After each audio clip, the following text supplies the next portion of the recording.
Hi everyone, welcome back to my channel. This is Josie's Point of View, where we focus on human interest stories from the Carolinas and beyond.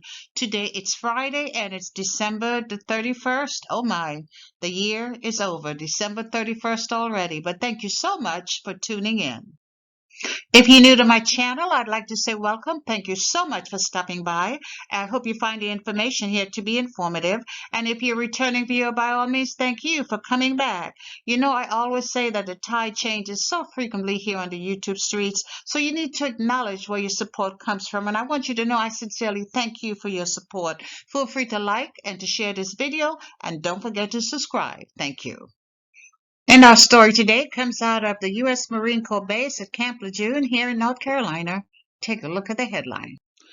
And it reads, "One soldier, two Marines, and their civilian charges." You know, there's been so much going around lately, and because I was away for several weeks, I haven't been posting faithfully. So I looked at what had a connection to one specific area, and I picked three of those cases and I combined them into one video. So let's go ahead and get started. So I'll provide you with a summary here, and as always, I'll place links to a few of the full articles in the description box.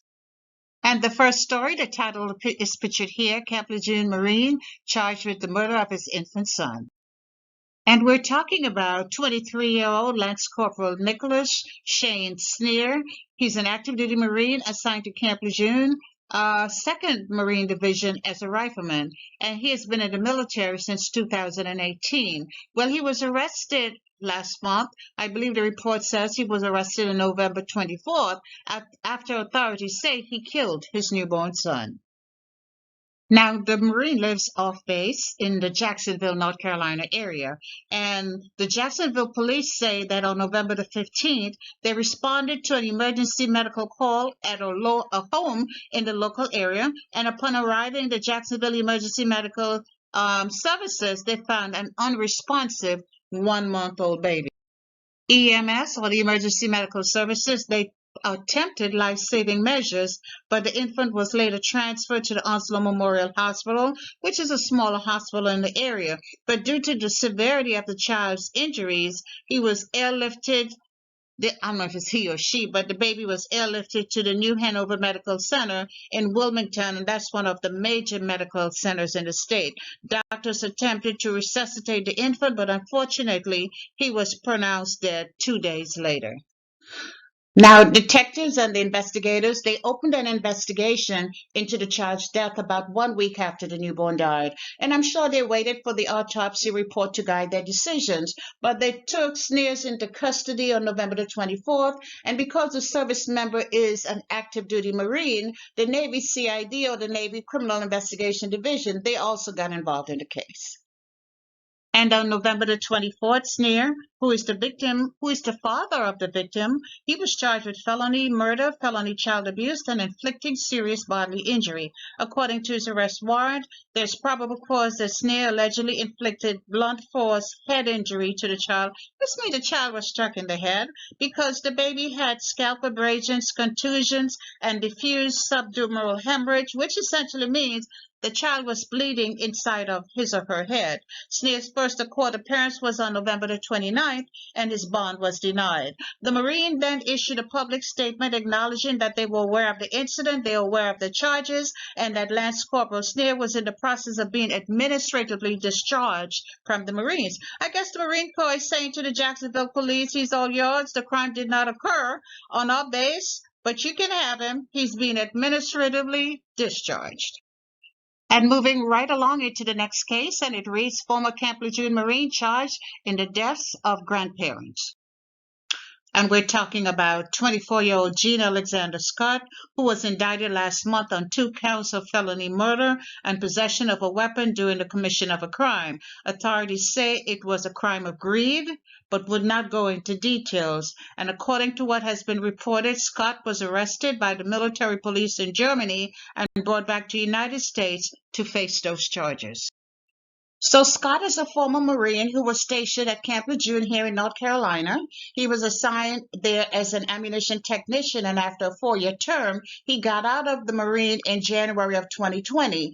And several months later, he went ahead and he joined the army and was eventually assigned to a base in Germany. And because he was now an army soldier, that's how he ended up in under military police surveillance or military police control. But prosecutors say they believe this transition to the army was not out of love for the service. It was an attempt to get as far away from the crimes he had committed.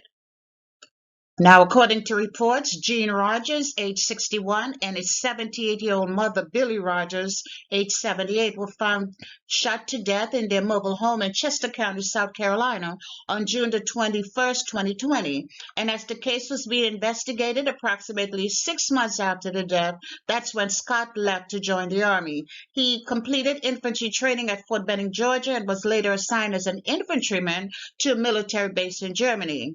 But out of sight did not necessarily mean out of mind. Those investigators kept their eyes on him because he probably was considered a suspect from the very beginning, and watching his every move was the FBI, as well as the Army CID and the Navy CID. And after an 18-month investigation into the deaths of these two people, Scott was indicted by a grand jury in South Carolina this past October. He was formally indicted on 2 counts of murder. He's charged with killing his grandfather and his great-grandmother and the use of a firearm during the commission of a crime. Prosecutors say this was a crime of greed and that a certain amount of money was involved, but they did not elaborate. So, with the help of the military police and Army CID in Germany, Scott was arrested and brought back to the United States, where he was turned over to the Chester County, South Carolina Sheriff's Office, which is where the crime occurred. And the last I heard, he was still awaiting a bond hearing. And moving right along into our final case, and the title reads, Camp Lejeune Marine arrested for shooting his roommate in the neck. And the Marine in question is 20-year-old Donnie Lamar Leake, and this incident took place on December the 5th, which is about 3 weeks ago. So, according to reports, police responded to a call of an injured person, and when they arrived, they found the victim with a gunshot wound to his neck. Leake also had some injuries on his arms, and police say those injuries were caused by him trying to gain access into a locked vehicle. Police say the shooting was the result of an argument between Leake and his roommate, and that alcohol was most likely a contributing factor. So they're really saying somebody was drinking, or they both had been drinking. And there's no question that alcohol, fled temper, and a weapon can be a dangerous combination. Fortunately, this did not result in anybody being killed. So Leake was arrested and charged with assault with a deadly weapon and inflicting serious bodily injury, which is a felony. He already had his first court appearance, and he received a $50,000 secure bond. I was a bit surprised that the bond was so low. He shot his new roommate in the neck. He could have killed that individual, but then again, I guess the charge was not attempted murder. It was inflicting serious bodily injury, and that may have influenced the amount of the bond. Maybe that's the explanation right there. So here you have it.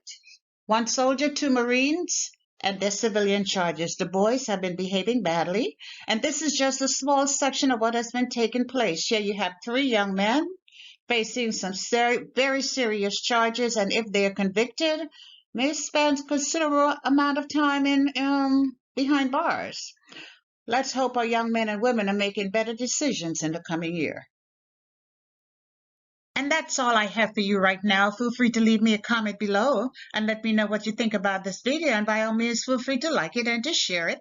And if you haven't done so already, I want to invite you to subscribe to my channel by clicking on that red subscribe button. It's on the bottom right-hand corner of your screen. And if you click on this notification bell right here, you'll be the first to know whenever a new video is uploaded. I thank you for watching, and I'll talk to you soon. Bye.